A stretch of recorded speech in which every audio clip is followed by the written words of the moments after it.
हाय। तो सीजीएल के फॉर्म आ चुके हैं और खत्म भी होने वाले हैं। तो आपकी स्ट्रेटेजी क्या रहनी चाहिए इस टाइम पे? सोचा आपने कुछ? चलो मैं बताता हूँ। मैं आपको सब्जेक्ट वाइज बताता हूँ स्ट्रेटेजी, और ये भी बताऊंगा कि मॉक टेस्ट कब और कितने देने चाहिए आपको। तो मेरे अकॉर्डिंग अभी सिलेबस करने का टाइम तो बचा नहीं है। All you have to do is revise revise and revise. तो चलिए स्टार्ट करते हैं कि रिवीजन कैसे करें।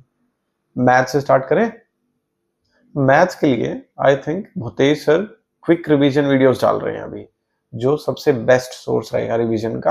आप वो कर लीजिए। उसके अलावा बस प्रैक्टिस करो, जितनी हो सके प्रैक्टिस करो, प्रैक्टिस करो, प्रैक्टिस करो। और कुछ भी करने की आपको जरूरत नहीं है। मैथ्स के प्रैक्टिस के लिए आप कोई बुक यूज कर सकते हो, कोई भी ले लो।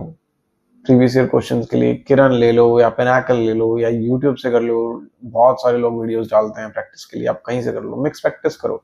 चैप्टर वाइज तो शायद अब टाइम नहीं बचा है चैप्टर वाइज करने का। मिक्स प्रैक्टिस करो, ज्यादा अच्छा रहेगा आपके लिए। रीजनिंग के लिए आप रोज 25 क्वेश्चन लगा लो, बस 25 क्वेश्चन मिक्स के, यानी कि एक सेट जो पेपर में जैसा आता है उस टाइप का ही।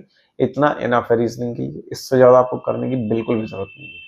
तो इंग्लिश पे आते हैं। तो इंग्लिश में सबसे पहले आपको वोकैब रिवाइज करनी है। वोकैब ब्लैक बुक से या जिस भी सोर्स से आपने किया हो उसको थोरोली एक बार दो बार जितना हो सके आप रिवाइज कर डालो। One word substitution, synonym, antonyms, और भी वर्ड मीनिंग, स्पेलिंग एरर्स, कुछ नहीं छोड़ना है। सब आपको बार बार रिवाइज करना है। वोकैब काफी अच्छी खासी आती है एग्जाम में। उसके बाद आता है ग्रामर वाला पोर्शन। ग्रामर के लिए आप मिक्स प्रैक्टिस कर सकते हो, किसी भी प्रीवियस ईयर क्वेश्चन की बुक से, या फिर यूट्यूब पे भी बहुत लोग प्रैक्टिस करवा रहे होंगे अभी तो वहां से करो आप। ये बात याद रखो, सेक्शनल टाइमिंग इंट्रोड्यूस होने की वजह से मैथ्स का वेटेज कम हो गया है। मैथ्स में सब लोग ऑलमोस्ट बराबर ही स्कोर करेंगे। टाइम बचा के भी कोई कुछ नहीं कर पाएगा, क्योंकि अब टाइम ही नहीं बच पाएगा। सबको सेम ही टाइम मिलना है। तो आपको बाकी 3 सब्जेक्ट्स में अच्छे से करना है। तो मैराथन क्लासेस से आप रिवाइज कर सकते हो, जो यूट्यूब पे बहुत मिल जाएंगी। जिस भी आपको टॉपिक की देखनी है, पूरी इंग्लिश की भी शायद मिल जाएगी अगर आप सर्च करोगे तो रिवाइज करो अच्छे से और प्रैक्टिस करो। प्रैक्टिस से आपका टाइम कम होगा क्वेश्चंस करने का, इसलिए प्रैक्टिस, प्रैक्टिस एंड प्रैक्टिस। चलो अब जीके पे आए। जीके में करंट अफेयर्स। करंट अफेयर्स करना स्टार्ट कर दो।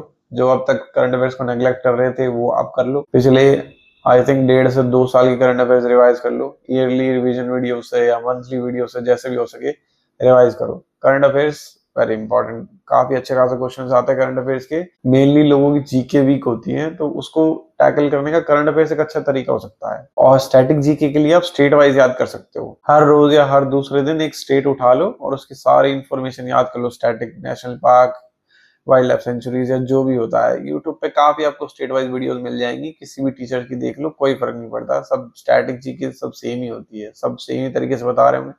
ट्रिक्स आप देख सकते हैं किसी की भी, जिसकी आपको सही लगे। और रही बात हिस्ट्री, पॉलिटी, ज्योग्राफी की, तो इसके लिए आप प्रीवियस ईयर क्वेश्चन याद करो। आप वन शॉट वीडियोस देखो, प्रीवियस ईयर क्वेश्चन याद करो और मल्टीपल टाइम्स रिवाइज करो। आपने नोट्स बना रखे होंगे अपने, उनको बार बार रिवाइज करो। जीके करने का रिवीजन ही एक तरीका होता है।